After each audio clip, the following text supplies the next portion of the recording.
गुरु के पास कोई मांग नहीं है। तुम गुरु को धन्यवाद देते हो कि उसने तुम्हारे समर्पण को स्वीकार कर लिया। फिर समाधि तो छाया की तरह चली आती है। जहाँ समर्पण है वहाँ समाधि आ ही जाएगी। उसके विचार की कोई जरूरत नहीं है। विचार किया रुक जाएगी, असंभव हो जाएगी, क्योंकि विचार से ही खबर मिल जाएगी कि समर्पण नहीं है। और तुम्हारा मन इतना चालाक है, कानूनी है, गणित से भरा है कि तुम्हें पता ही नहीं रहता कि वह किस तरह का धोखा देता है। वंदना मराठी में एक पत्रिका मेरे लिए निकालती है। योगदीप सुंदर है। कल मैं उसे देखता था। उसने बड़ी मेहनत बरसों से की है और पत्रिका को बड़े मापदंड पर उठाया है।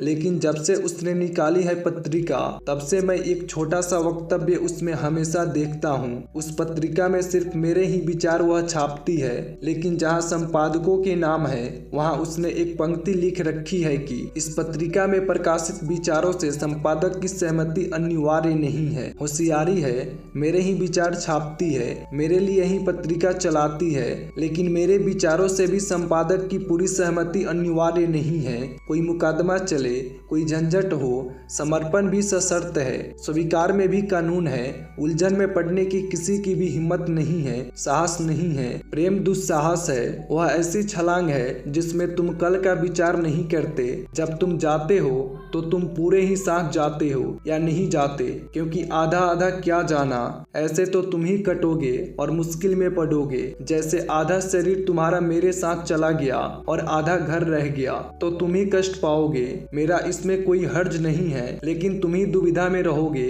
या तो पूरे घर रह जाओ या पूरे मेरे साथ चल पड़ो। जरा सी भी मांग हो, खंडित हो गए। तुमने कभी ख्याल किया, जहाँ भी मांग आती है वहीं तुम छोटे हो जाते हो। जहाँ मांग नहीं होती, सिर्फ दान होता है, वहाँ तुम भी विराट होते हो। जब तुम्हारे मन में कोई मांगने का भाव ही नहीं उठता, तब तुम में और परमात्मा में क्या फासला है। इसलिए तो बुद्ध पुरुषों ने निर्वासना को सूत्र माना कि जब तुम्हारी कोई वासना न होगी, तब परमात्मा तुम में अवतरित हो जाएगा।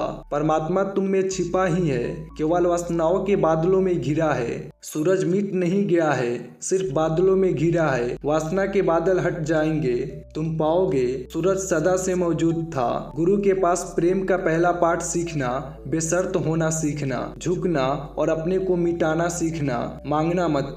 मन बहुत मांग किए चला जाएगा, क्योंकि मन की पुरानी आदत है। मन भिखमंगा है। सम्राट का मन भी भिखारी है, वह भी मांगता है। आत्मा सम्राट है, वह मांगती नहीं। जिस दिन तुम प्रेम में इस भांति अपने को दे डालते हो कि कोई मांग की रेखा भी नहीं होती, उसी क्षण तुम सम्राट हो जाते हो। प्रेम तुम्हें सम्राट बना देता है। प्रेम के बिना तुम भिखारी हो, वही तुम्हारा दुख है। दूसरी बात, जब फरीद प्रेम की बात करता है तो प्रेम से उसका अर्थ है प्रेम का विचार नहीं, प्रेम का भाव। और उन दोनों में बड़ा फर्क है। तुम जब प्रेम भी करते हो तब तुम सोचते हो कि तुम प्रेम करते हो। यह हृदय का सीधा संबंध नहीं होता, इसमें बीच में बुद्धि खड़ी होती है। मेरे पास लोग आते हैं, वे कहते हैं हमारा किसी से प्रेम हो गया है। मैं कहता हूँ ठीक से कहो, सोच कर कहो। वे थोड़े चिंतित हो जाते हैं। वे कहते हैं हम सोचते हैं कि प्रेम हो गया है, पक्का नहीं हुआ कि नहीं,